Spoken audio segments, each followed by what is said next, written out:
Hei tid, så vi atter her ved en nødvendig parti av Gjerstamal. Og vi Anja Hansen som teker opp og redigerer, Ronny Pettersson som teker seg av Jøvnen, Paul Fære og jeg selv, Daniel Adol Jakobsen.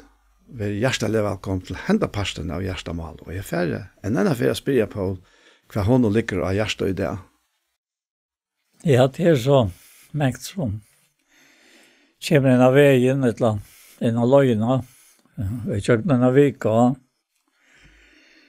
og det var under en samtale, et eller annet, og skrive sammen. Ja, det var løyter inn at vi var nødt til å nevne et her om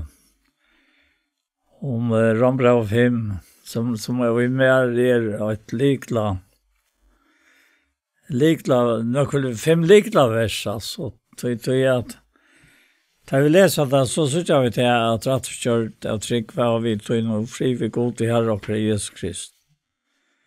Og i trønne, sier han, her har vi tog en gang til hese nøye som vi stand i, og det har vi omrørt først, før. Så om du fått lente nøye ned som vi tar et gang til, men hvis vi ikke nøyte et gang til nøyene, og så opplever vi det ikke at nøye gods åpenbære ødel og mennesker til freds. Det gjør vi det ikke. Og hun vener åkken opp. At det nok da, godt leser. Og vi alle gjernder, og livet samlig rettvist og godlig høyne som det Så at det nekka som nøyen. Det risk som møy. Men om man får fæter i åkken, og nå ferdig vi og vi ikke spørst her ved røvsaken av trångten og vi vet at trångten vi skal tåle, og tåle vi skal rønne sinne, og ta rønne sinne vevn, og vevnen gjør ikke til skammer, tog kærlig godt ser uthelter, og gjørs noe høylig andan, som gjør noe ned. Og dette oiva, at man kan se det største, men dette När kan vi nøyene som vi nå inn i ha. At kærløse godt ser uthelter og gjørs noe vi har i andan som giver noe ned. Og med vær i hese samtalen, så brottelig så rent opp for meg at det ikke, at det to sammen vi øtlån og i skapningen og i Kristus Og han var kjenter av honom, og han for ut av løy og dødja. Altså, her taler han om det han skulle sende han. Jeg sann for høymen om synd, og om rettvise, og satan om til at han dømt. Altså, således det bare at det ja. Det ble så størst for meg i den hoksanen at være øyne av øtlån her som mange som åtte Kristus. Og virker vi til nøye gav som Herren et eller god utgivet og det stender i Rombrev 11. Ikke fremst i kapitlet, men ganske nede for mine, at katt søtt og nøye gav sine enkere god ikke. Altså være øyne av tøymon, som god ikke enkler at han gav nøye gav. Det stender her, han enkler det ikke. Til å si, ja, jeg tar ikke et eller annet. Han og mer ikke arbeid av ta at leta nøye gavene, kjera til verk som hette lika mye kattlet til å kjera. Og det ble så mye størst av nødtsjon. Hette her, jeg vil røye godt, sa. Ja, jeg husker, det en sang som jeg pleier å spille, og ikke jeg, MC Restor synger, til nøyene skyldig i alt. Og det en sannleggje som vi alt kunne ta under vi, sier amen til, som vi pleier å si. Tror at det som samlar oss. Det som helder oss sammen, som ber oss oppe, og som gjør det møvelet. Det Guds nøye, og ikke annet. Tog skulle vi fære leit etter fullkommen leika tja menneskjon, hver vi kanskje skulle være bytt opp og så vi finner karakterer. Vi vet at til dømes lesande som at leser at lakna, de må ha et øyelig høgt pråtal, for hele tiden ikke slippe inn. Men så er det ikke okkom. Vi skulle ikke prekva neka som helst. Vi skal ikke pråtal hava for å komme inn i Guds nøye. Det er det som krest. Det et åpe og mottagelig hjärsta. For Guds nøye. Og Øystein ut og sier at ofta brukar vi bare hatta ta vi tog som vi tog med til hon. Altså, vi låter han komme inn. Ja. Sant? Og bare at han gjeren underfått at han her, men han må ikke være yrkessteiser. Og jeg kan gjøre det, det er det som jeg også sier om. Ja. For det stemmer at i nøyen, sier Viktor, og i Guds hjärsta som Jesus kjøpte med her, ta deians myskor svarsta av krossen han bär grunden. Det grunden. Han bytje nu allt mot alle dag. I krossen fjalter litje, og stormor brusamma. Altså det utav de gamla salmene der vi sunk og lærte åt han det, så var det jo skriften som vi sunk inn i okra egna hjärsta. Om han som og hjärtan. Og hatta verset i Rombrevnen at av hjärsta våren tog lær nøy til Timotheusbreven. Nøy til i Rombrevnen. Ja, jeg kan hitja vi. Av hjärsta våren tog lær jeg til lojen som given tikkun. Til en lærjater som given okkom. Og hver kan så omsette han og gjøre lika med. Han må ha et etterferdelig hjärsta. Her og hva hele anten uthelter vi kærløyga gods. Og okkara liv, altså. Til Kristus sendte han av og jokk, at han var risen opp fra deg. Ja.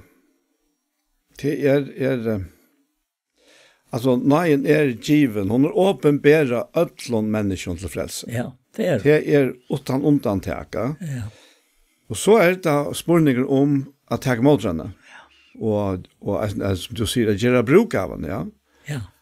Og liv og igjen. Ja, liv og igjen, ja. Og det her for enkelte av oss. Her har vi ikke at for å bruke ta minne, det ikke at det klasser som bytter opp, og ja, her det donalig, det minne donalig, ja. Men for enkelte av oss, for en enkelte av oss givet å slippe livet og i seg nøyene, ja. Okay. Og tog det, og medelig sint og sintarligt, tar vi som tryggvande mennesker, tryggva av Jesus Kristus, tryggva og på hese nøyene som given oss, og fortjenta, tar vi så for å vente atter til Paulus sier i Kolossebrevene at legge på av okkona, tek ikke, smakk ikke, nem ikke, og han sier alt at det lærdommer manna, og i stedet for at livet og i Guds nøye, og av Guds nøye, så tar vi vidt gjøre til, ja, men så fettler alt rett ut. Men det er ångande rett ut, tar vi drøyne at livet etter bov og manna. Nettopp, ja. Ja, det det som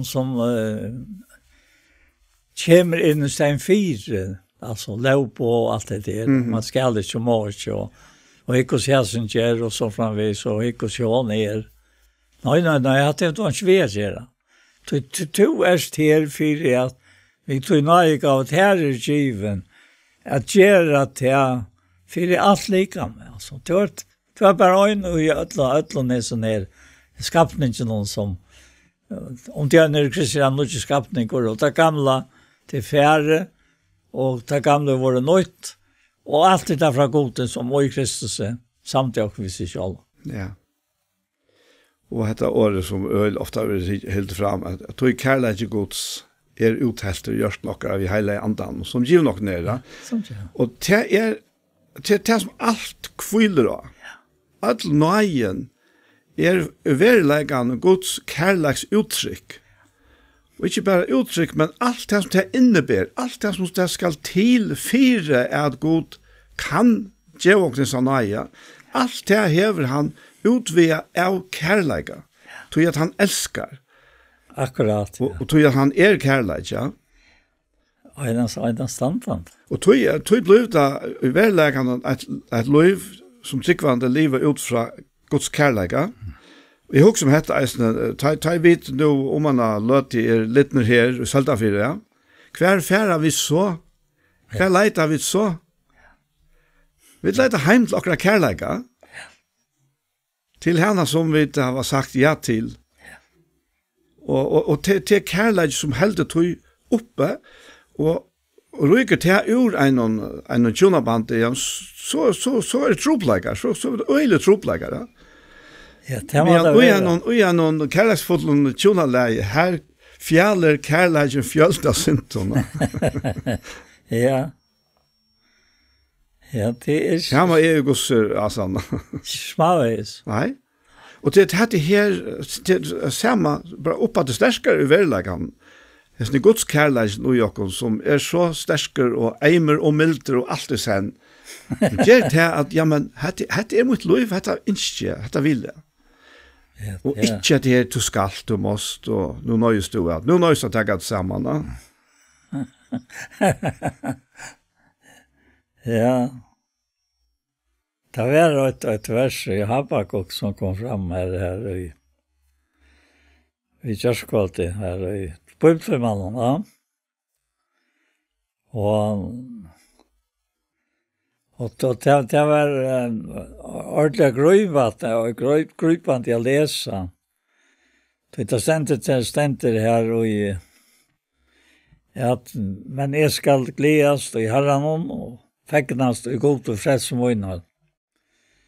Herren styrke måned, han gjør føtter måneder som hintene, og leter meg genge etter hatten måneden, og til at jeg skriver til sangmorsteren vi ståndja løytja, altså etter. Sier nok snakk til salmanere, men så var det et særlig vers her. Ja, akkurat her i første kapittel. Her sier han vers 13. «Tu kvars eio røyn, så du fast ikke hukt opp eilt, og som ikke orskar av suttja nei. Hvor hikker du at troleisen? Hvor du tiande ta i en godleis for kjemur, honom og rattvisar enn han?» Altså, bare det uttrykket. Du først eier røyn, så du først ikke hukt opp av ilt, og som ikke orskar av suttja nei. Altså, det er metallet. Det taler til meg til. Og skje suttja nei. Altså, her vi eier som han. Ja, det de eierne som skulle være møyne, ja. Eier hjertet okkara. Skulle være lagt opp så det skiljer vånene, som det kallet til, hvordan ryker det dårlig arver han sier med det høyde. Og hvordan jeg med det står kraft han sier, så må jeg komme virke. Som han vurste i Kristus, det han røste han opp fra dem. Altså vi er opprørst vi i hånden, så den samme kraften ui til skapningen, som vi er ui, som alt vi Kristus. Ja. Det er omettet at det er for djupt umøtt. Vi er mest i ordet i Elia. Nå er det han som taler. Vi er med om hvordan han er. Og jo i hånden, så er det som han er. Ja. Det er akkurat det. Til helt denne skantant. Han sier i vers 12, «Vær du ikke fra fått noen tøyen, Herren god møyn, høyleie møyn. Vi skulle ikke dødge. Herre, til å fullføre dom hever du sett her, to kletter okkara, til å refsa hever du givet dem og alt. Ja, jeg må bare si at det var som han sier, og Johannes sier i sin første brev i kapittel 2, ja. Det var salven fra en høyleie og vite alt. Ja, jeg kommer av dette verset her, og første verset i øren kapittel til Habakuk. Her som han sier, «Nian av væra mun skal færa, og standa av vakta steg i munnen, jeg skal hitja ut, og få vita hva han fer å tala ui mer. Og vi har hatt galtan for Habakuk, som var salvar profeter. Han åtte hatt fram om det vanliga folket da. Så dette okkara givne loter ui det. Det det, ja. At vi eier dette her, at han talar inn ui okkara støve. Ja. Jeg vet ikke, som han sier her, jeg skal hitje ut. Ja. Og få vita hva han fer å tala ui mer. Akkurat. Det vil si at han ikke bare hikker etter omstøvnen, og så ekvast han, og dette her tål ikke sånn nei, som du leser Jan i Esne. Men han vil ha svær fra herren. Ja. Og til det som giv i okken. Og til gjør vi virkelig vel og for okken sjølve. Og her vi eisne for ånder, at vi da kanskje flere for når vi er inne i at søsne, at boi etter herren. Ja, jeg stande her, klarer at han taler, og tar han taler, så det en virksom taler. Ja. Tar han taler, taler vi, tar han taler. Altså, han taler det inn, og vi taler det ut. Så det helt utrolig, altså. Ja. Det akkurat det, og det herfra, altså han kjeltene, og det det fra hånden at det kommer. Det som vi av sikten kunne bære fram, det kommer ikke som såløsende fra oss selv, men fra hånden. Ja. Det gjør det, så pura grøyt det. Og øyne tar jeg av lise nå, fra Øtlandtøm som han skriver, fra henne. Ja. At det pura klart at det taler om en tilstand som fullkommen og jeg gods. Det sånne skapningen som han har gjort løyt. Det altså. Det fullkommen. Det fullgjørst, og det fullkommen. Og vi kunne fære kvart et øyneste brev og suttja hvordan fullkommen det Også. Som tar og i Peter og i 3 kapitlen som det har vært jo i nevner dette her om dolta mennesker hjertens.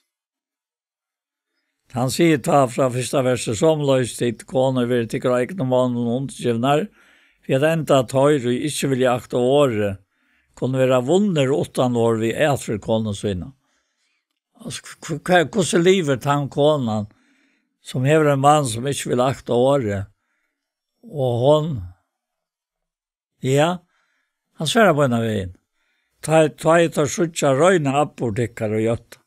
Prøy tikkar av riket utvorstis, flatter og han godslas, etla klæje, så sier han, men, dolta menneska hjertans, vi noen spek for å stitla anta, og for gansle prøye, som god til ekvelig at øyra barst, altså. Så det skal de vinna mannen, ikke? Ja, det innar av løyve som han talar om her, som taverliga godle. Det godle, ja. Det som hever vire, og akkurat egna løyve, og som eisen for vire, for de som rundt om okkona. Og tar vi så flere, Paul. Tar vi nek sammen, ja. Som satser på dette her verilige godlige. Hva alt annet her i tilværende verilige blir til en tjenere for her som innere løyvnen. Ta blir det enda mer himmel gjør. Ja. han säger kom rujstut, ver viljetøyn, som i himle, så gjør. Og hva skal det gjøres da? Det gjøres bare vi til at vi søker han, altså, og jokkere innere mennesker her som man bor i det. Du tar, altså, ja, før heit av sånn at det var yngre, at det tar til bia, så rønte jeg liksom hit og pum, altså, universet, ja, som at det var så øyla lengt oppe, ja, og lengt borster. Men nei, han bor i mer, han tjammar. Og tog det som Habakkuk sier, jeg skal vite hva han får tala i mer. Ja, det altså. Altså i grunden i skriften, og de samsværer vi, altså det alt. Så tog jeg at profeteren, han var året til folk. Så tog sørst og Habakkuk være så, luttnan og gjødlen tog som han sier. Han får ikke tale om det som han ikke skal tale. Og til Peter taler, så sier han til at vi er utvalgt etter 4 vitan Guds fægers, i ørenvers i 1. kapitlet, og i halkan antans, til luttne og avstetting vi ble i Jesu Kristus. Nøye og frigjør fattelig tikk om varfall til lov. Og lova være god, og fægir herre okkara Jesu Kristus, som etter større miskunn over enda fått okkom til livande vevn, vi opprørs Jesu Kristus fra denne deg til avforgångedén, avtolkaján og avfallnande arv, som tikken gamtur i himmelen og lov. Dette her avforgångelet og avtolka og kan ikke fallna. Som tikken gamtur og i himmelen. Og at dette til ødel. Ja.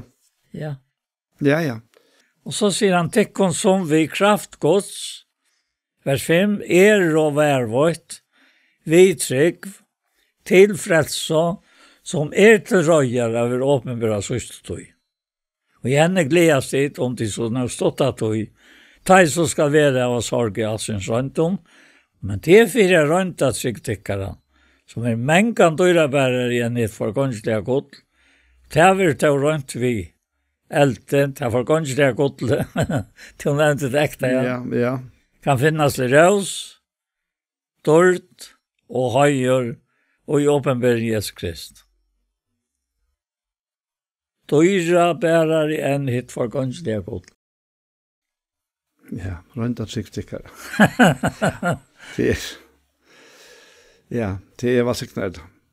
Det bare helt einfalt så var siktnet, og det som Paulus tenker til, at det troerst år, altså, det verst at trykva hesten åren, og det stender sånne rundt, langt her i løven. Ja, det nekt hotell som vi til. Det aldri hva som. Det setter seg ikke spennende jo i, hvis det rett. Ja. Man blir spent av vinna. Og jeg har rundt det nå, altså. Ja, akkurat, ja. Ja, til han sier det her, og vi setter greit bra. 2, ja. At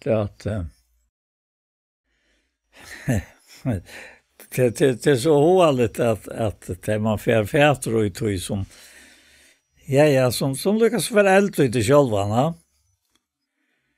Og til leser til den sjøls og sørst at det heter så løs her god med, ha? Han sier her i vers 3, lov er god og fægir herre okkara Jesu Krist, fægir muskunar og god allrar trøstar. Så kommer det, han som trøstar okkon i allare trångt okkara. Her trångten. Skal han ikke vinna? Skulle vi ikke standa vid honom? Da han trøstar okkon og i allare trångt okkara. Og kvitt han til fyrir vi skulle kunna trøsta teg, han trøstar okkon, ja, vi skulle kunna trøsta teg, og i asken strongt vi trøstene som vi sjølve vil ha trøsta vi har god. Altså her akkurat det som Habakkuk sier, akkurat det samme. Ja. Det han her alltid, han her alltid, han verser alltid i vrakken. Han vet alltid hvordan han skal få åknet. Jeg vera således som vi døya vera. Och så säger han som tröstar och alla som tråkarna, fyra vi skulle kunna trösta. Alltså, trångten kommer, för han får jag trösta också, men till fyra vi skulle kunna trösta dig som är i allsköns trångt. I trösten som vi själva vill trösta vi har gått. Alltså, vi söker lyckas som tillstånden. Och det vi söker på hända maten, ja, men så är det ju alla är vara så läs. Det måste ha. Ja. Ja. Det måste vara så. Det han säger till oss och löjningar kristna kom och ifrån åkom. Resten tröst och riklig vid Kristus. Men löjar vi trångt så löjar vi till henne tyckom till tröst och frälso. Vera vi det här med att trösta så är detta öjsene tyckom till tröst. Og dette viser kraftsøyn og i at tid og tålen og i samme løyengen som vidt løya og vel nokker om det kunne først. Og det fortsetter altså. Ja. At det vil så omvekkende omtale brøven det av Peter, av Paulus og av Peter og alle vi på det. Jeg så det selv. Ja. Det hever jo altså oppronen til at lese nøye som vi stand og ja. Det som han sier her, Særna Korint 8 og 9 alt det de kjenner jo nøye Herre okkara Jesus Krist, at han for tykkere skuld gjørtes fataker, ta han var ryker, for at tid vi fatak om i hans herre skulle være ryka. Og det vil si at han ikke viljer til at djeva se sjálvan, djeva alt sutt, fire okkon som tar vidsludant okkur sjálva, så var vi ikke ta verdt. Men han sa et viri ui okkon som gjør det til at han var villig til å offra alt. Og han sier vi tar her i Johannes at som færne sendt i etikkona, så på samme måte som han var sender av himmelen til at djeva alt da, så vi eisne sendt ut i heimen for at djeva dette her som vi har finnet. Nå nevnte du trøsten her, Johan, ja, her fra Særna Korint, at han trøst okkur for at vi skal kunne trøste andre, og han sikne okkur for at vi kunne sikne andre. Altså, det alle tøyne på handa matene, og ja, jeg husker at vi innhentet vi månen og det som hever, vi så ikke heimen det, som fyllt av krutje, og hva krutje verleggene? Det verleggene hevesjuka. Jeg vil heva til moin, og så kan man katta det vi forskjellige åren, men det blir alltid til det jeg vil heva, og det stender så i motsetning til okkara herre og frelsere, som sier jeg vil djeva. Altså, jeg vil heva, jeg vil djeva. Og det måneren i middelen heimsens skipan i det, og som alltid verre, ja, til det Kristus-løyve som Kristus selv hever givet okken. Og det det, ja, at det et kall inn i et løyv som djever. Og det og jeg har man ikke selv finnet hese nøyene, og blir gripende av seg nøyene, så skiler man ikke disse tankegångene og i djeva. Det omøvelig til verleggen. Og her hokser jeg, ja nemlig, vi i Ørn Korint, her hokser jeg akkurat om det her, det jo tås jo om månen her, ja. Og det nemlig i 8. Ja.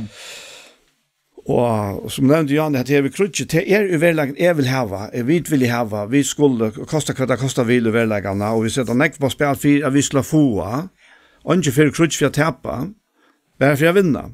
Så sier han her i Ørn Korint, at vi kunne gjøre tikkene brøver til nøye godt som given og i samkommende i Makedonia. Legg mest til at det til nøye godt som given at hovast de var hardt rønt og trångt, hever tog iver streimande gledetarra, være så i overflow mitt og i djupa fatakdomentarra, at de gav ryklige og gavmilt, tog etter føremåne gav de, ta vittne er, ja, ut føremån av egnon entingon, at det var ikke en gang byene, og så sier vi for at jeg hadde enda sterskeste løsningen på et liv som gripet av nøyen, ja. De bønner vi okken å slippe å være vi og hjelpende til henne heiløve. Og de gav ikke bare så som vi hadde vågnet, nei, de gav seg selv vi, først herren og så gjerne okken vi vilja gods. Altså, løsningen av her som folkene her en så øyelig kontraster til det som hesten heimer stendte fire. Jeg skal nøra næra. Jeg skal nøra næra. Hatt det fyllt med av en hentet av en idé forrest. Ja, det er mest. Ja. Det er mest sånn inne her. Tog bedre. At vi føler det. Og hjertene, vi ikke det som et 8 av er. Det kommer nærke. Som er lekkere. Inne i middel. Vita at han har kvart masturberet etter her for løyve. Men først og gjort han kan vite på at det er vekk, så prøver det, og det har vi rundt. Ikke bare øyne for, men særlig øyne for. Og jeg måtte bare gjøre meg grøyt, at hvis herren ikke kryper inn og gjør det her sjølvor, altså han, på til nå ferdig feis kjør morvitt. Så løs virker det. Og det er lika som hova vi ikke atter.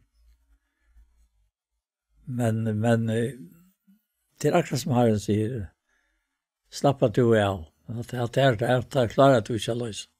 Eller, det er ikke ikke om vi er ferdig tøyne og likame. Bøye bare. Bøye egentlig ikke er en utgang. Gjorde jeg sånn her. Og så kører vi til å gjøre, ja. Det er løyve, altså, som vi lever i trønne. Det gjør noen gang til svølige nek, som vi best bare kunne få i trønne. Altså. Ja. Bare få i trønne. Og allikevel sier som personen, jeg vet at godt fyrir ikke ut der. Det vet jeg. Men jeg klarer ikke. Jeg sier det er løyde til om et av de største høyre til å si at det vet. Sannføret til så ikke det om at nei, det var ikke akkurat det. Nei. Det kommer eisen til at det her vi tar som 4 djevinga. Ja, 4. Djeva at det her. Ja, djeva, ja. Og det kunne vi uverleggen ikke utan vi sjølve. Nei.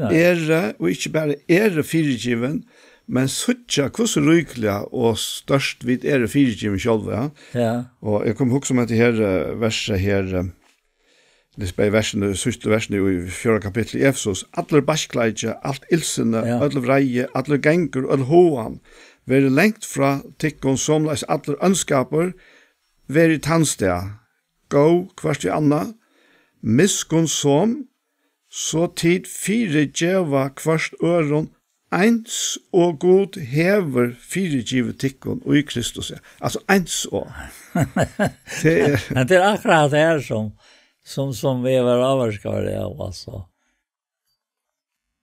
Hvis to og tog noen, det heter bare 8 hjärsta som han bor, ja. Akkurat. Vi tog noen lika mer, som hans tempel, han bor ute i. Hvis to føler at to kan stå utrettende eka, så tenker to øyla feil. Altså, det er feil, ja. Det var han ikke gjort det. Sjølvor, altså. Det var ni bare som en menneske. Du får egnar kraft. Ja, vi egnar kraft, ja. Men så han her øysene vi har som altså. Målsättningen, att det nästan målsättningen till det som vi löser. Och för sådana grejer bra jag åtta. Att det går sen tröstar, för jag vi skulle trösta. Men går sen ösn hjälpbrocken över tålen så vet det inte några skrift. Är så? Ja. Ja, det är ösn så. Och man måste säga att man läser det här, han säger det här på händamatan. Ja. Att alla barslar, allt elsen av raj och allt det här längt från artikeln. Så det självande tog att det till stigar. Ja. Det det ju, men vi må själva, han säger vere och i tandste, alltså välja hälften. Ja. Gå för sig. Ja, man visste inte vara till stigar. Så var det inte grund till att nämna det. Nej, men allt det här var till stigar. Ja. Jag följde ett ösne som hade samförning på en hjärsta. Att jag får att ricka, men det rickar bara inte. Ja. Och så måtte jag och ge sån här frialig omkvarven och avgöra att ja, det är nog inte tröskor alltså. Kom inte till att du tvingar till köken och du så var det bara värre, ja. Du vad ska du tvinga vi, ja. Nej. Så bara acceptera det att det är tandpersoner som inte vill till fyrtjängar kunde säga att god är fyrtjängar, det tror jag tandperson.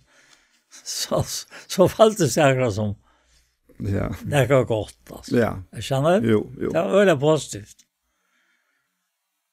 Ja. Ja, det är omedelbart skjoltan när man får. Ja, alltså ta nu snack om att här vi fyrtjängar så jag synter en chans till att säga vi han som möjliga lusta efter och möjligt hever ilt via fyrtjäva omkring öron. Men Lukas vet att det är det som man äger att göra. Ja. Vad så ska man så göra det? Jo, så till fyrtjäving till själv, eller själver hever finche. Ja. Hva god og sånne nøye hever. Ja. Som han som fullkommen, han som heilar og rettviser. Så jeg tidser mot det her, tidser mot det mer, tidser mot det. Ja, videre. Og han kan bare gjøre det, og han utveier det som skulle til for at akkurat sint kunne være fyrtjivene. Og ta og vidt suttja, og velja mestja innan ui okkon. Jeg sier her, nøyene av at være fyrtjivene. Så kommer vi til et punkt. Man kan kanskje si at fyrir eller sett nu, det det jo. For jeg vet, men jeg kan ikke lade være via fyrtjiva. Ja. Tror jeg at jeg så fyrtjivene. Ja. Att det är om det är störst alltså att vi tar det nämna det. Ja. Ja. Det han säger här i första kapitlet, en så löjningar Kristus kom och överflöd och så är det en tröst och ryck för Kristus. Men löjar vi trångt så löjar vi till henne tillkom till tröst och fräls. Här vi det här med trösta i detta ösnen tillkom till tröst. Og etter viser kraftsøyne og tog i tid, altså videre tålen i som og løyengon, som vi løyer og vevn okker om tikkene først. Altså om hver annen. Ja. Og til vi til at vi vet at hans og tid til å ha parst vi åkne ut løyengon, så er det også en parst og i trøsten. Ja, det er... Ja. Det han hade 8:e verset så. Så Paulus han vid ofta tås med till hur han blev fullkomna bröstere. Men Louis John till så jag jagna bröd nu är jagna apostlasövna att man blir höra till utsikt att leva som man tycker det är sannolikt en dansros som ofta sagt ja. Men jag har ofta lagt att säga att nej, men du får kraft att dansa törnen.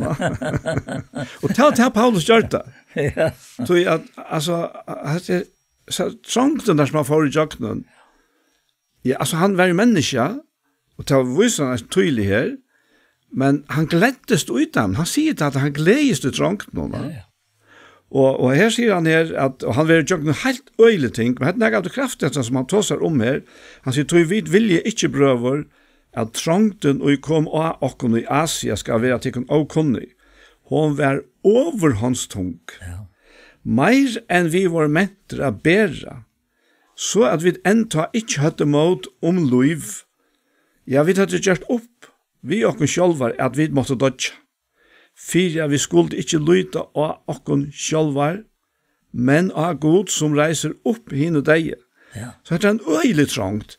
Da jeg husker om Paulus og Silas i fengehusen her, hva det i jøgnen halvveier, så rikken skratter opp av dem, bleker inn i kaldt steingulv og setter i bolt og jaden, og tar for en av låsintja, og tar arbeida.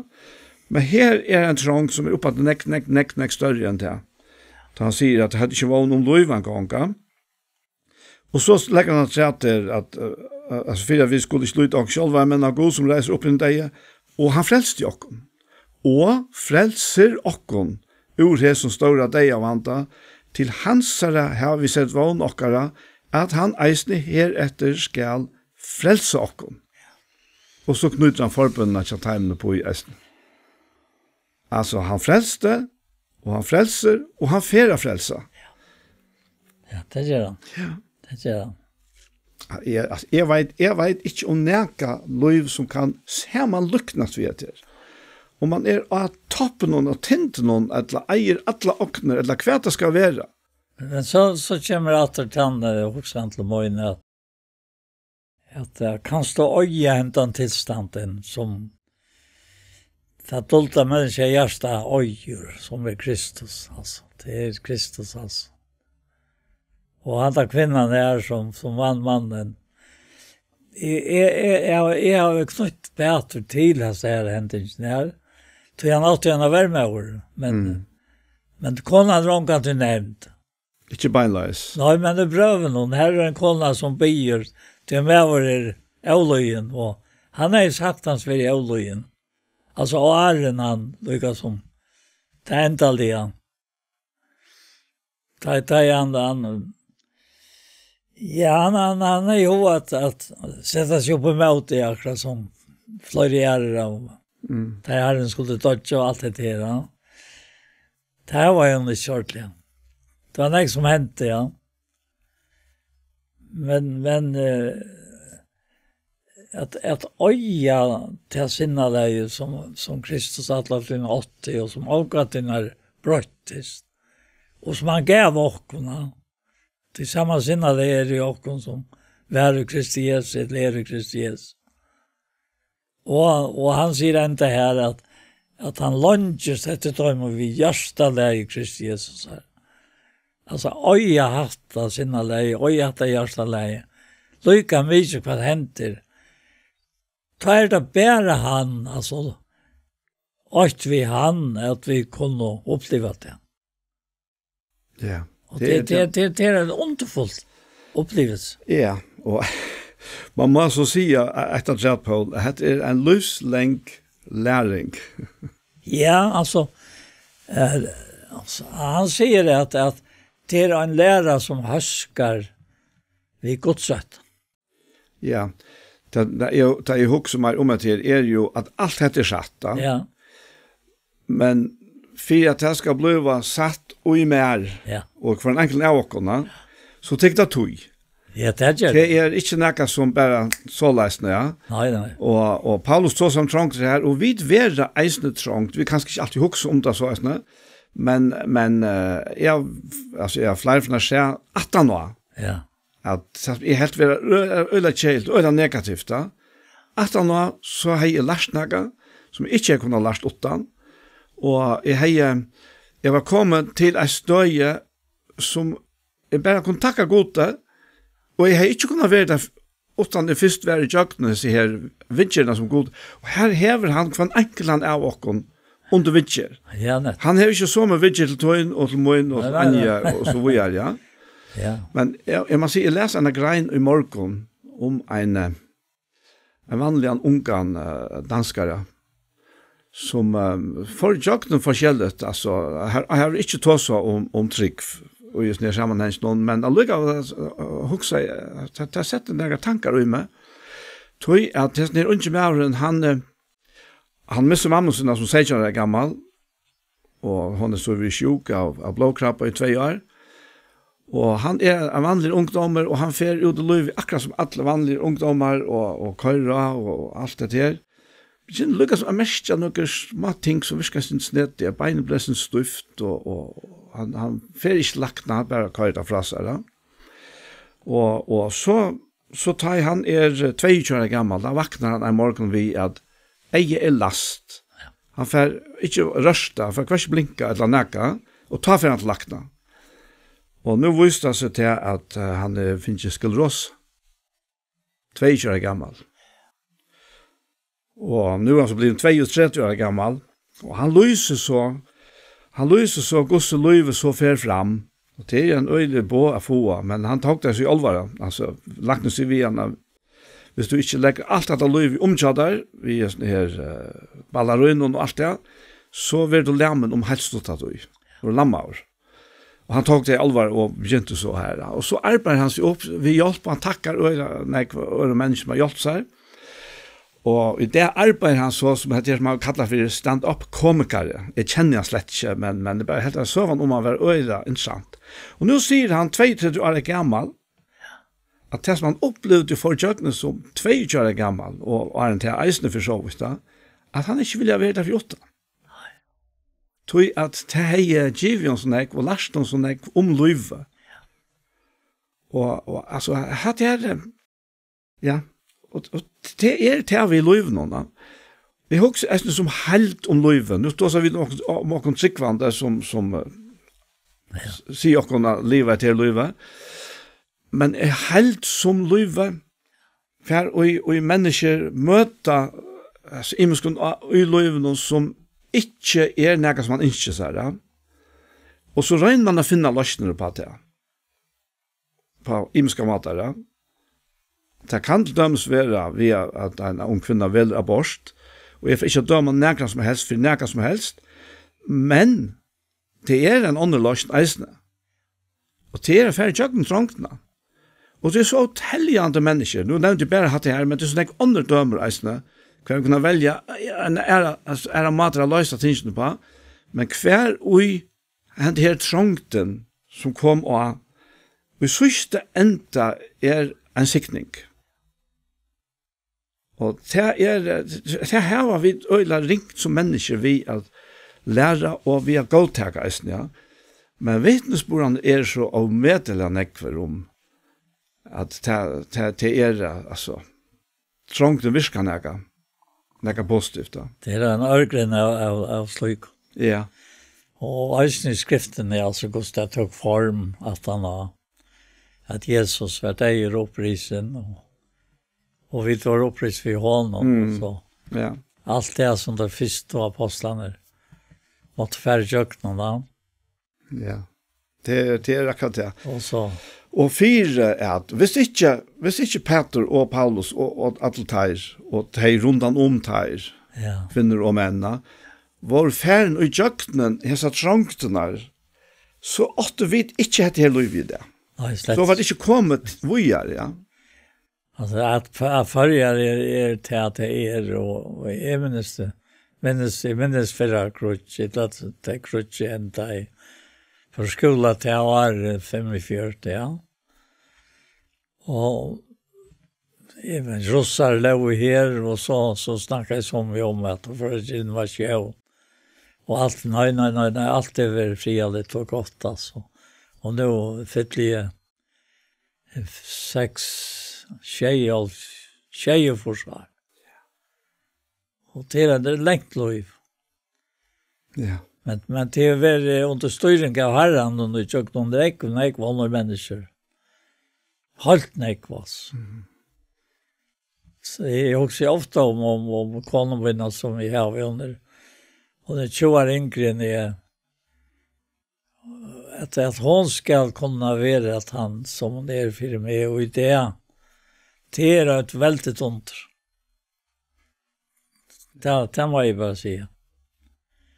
Og så framveges som det færre fram og kjøkken liv. Ja.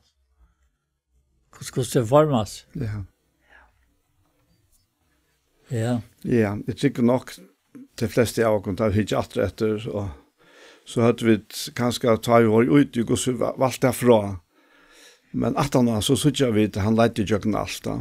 Ja, vi vet halt at vi skulle välja fra, men det är lusfarligt att välja fra. Du var inte skvälta för tid. Alltså. Nej, det är det. Nej, det är. Man kan välja fra och välja det som slett inte är det som du skulle valta. Det är akkurat det. Jag husker om, alltså, men vi välja. Jag har man kan huske om at det er ute i aller sista kapitlen. Ja. Og i Bibelen. Og her sier han legger det åpent fram. Han sier her, han sier han og gjør året, halt jo avfram at gjør året. Hinn årene dolce seg enn som avur. Hinn rattvise, halt jo avfram at gjør rattvise, og hinn heila i veri halgavur, enn som avur. Jeg kom kjøtt, og lønn min vimmer til å lete en og hver få ettersom verskansere er. Jeg alfa og omega, en fyrste og sørste, opphavet og enden. Og så for vers 16. Jesus har sendt andre mine vittnefyrtikken om samkomner. Rådskått og Davids, hinn bjersta morgenstjøtene. Og så sier han, anden og broren. Hvor er broren? Ja, det vet. Det samkommende. Anden og broren sier, kom. Tan i høyre sier, kom. Tan i tister, komme. Og så heter her, og tan i vil. Tan i vil, tætje vatten løsens for ånds. Ja. Vi ser han da faktisk klart og tydelig opp for oss menneskene. Dette, ja. At vi tar hentet muligheten at velge det går til. Og her og i 18. versen, her kommer han inn til som vi nevnte åren. At jeg vittner for øynene og kvarjon som høyre profeter i Jesu bøk, legger nækar træt, hæson, så skal godlegge han plavener som skriver om i Jesu bøk. Og så teker han nækar borster av oss, etter at man gjør det bare så, man gjør det tog at det var ikke, altså. Så jeg har det filter, da. Det øyelig største er tid som du les. Skal se, åndefullt hvordan lyfter er. Ja. Men han klarer ikke på det som helt, sier Habakuk. Og det gjør han eldre. Ja. Og i hånden er han skilt, hvordan skal han kunne ikke på at det er et eller annet? Han er... Nei, det er akkurat det. Det han sier til han er bøt for senter alls hansens. Man tåler ikke til av som man gjør det for på tamaten, altså vi er suttje ønskapet. Ja. Det krøt ikke seg om hjertet tamaten. Ja. Men her er en bøn her, Paul, som det enda vi. Ja. Som jeg faktisk har gjort til mine, og hun kom bare spontant, altså, særlig nå sitter jeg hjemme og ser åtryggene nede, og hun hører om seg rævleggene nede. Og det er dette her, Amen, kom Herre Jesus. Ja. Altså, jeg kan godt finne på nesten å råpe det ut, kom Herre Jesus. Amen, kom Herre Jesus. Ja. Og så legger han, så det siste året her, Nei, Herrens Jesus er vere vi ødlom. Ja, det. Ja. Skal du begynne bønsen av Jakob Paul? Herre, vi takker til her for det løtene. Vi takker til her for det nøye til kjevår, ta ut. Vi trønner jeg har etgang til det som du vilt. Vi skulle live og gi. Og tever har jeg opptidget med, og jeg vil glett meg sørlig. Og Herre, takk for det. Prøys har vært et navn for fullkomne frelsetøyene. Prøys har vært et navn for jeg sa løtene, vi sitter her øyne fra vikene. Kunne tale vi til, og kunne tala, tusen for å tala, vi tjøk noen akkara lika med Herren, som tann og i og jokken og videre ut her. Takk for det her, og sikna til okkon tror som sitter, og sikna til deg som virker vi og Jesu tjeneste. Vi lærer deg inn til ditt hjerte, og ber deg om at det skal være til sikning. Og i Jesu navn amen. Amen. Så var hesen parten av hjertemål kommet enda, og vi færre at takka for jokken. Og vi Anja Hansen som teker opp og redigerer, Ronny Pettersson som redigerer Joa, Paul Fære og Kjolver, Daniel Adol Jakobsen. Tusen takk for Jesus.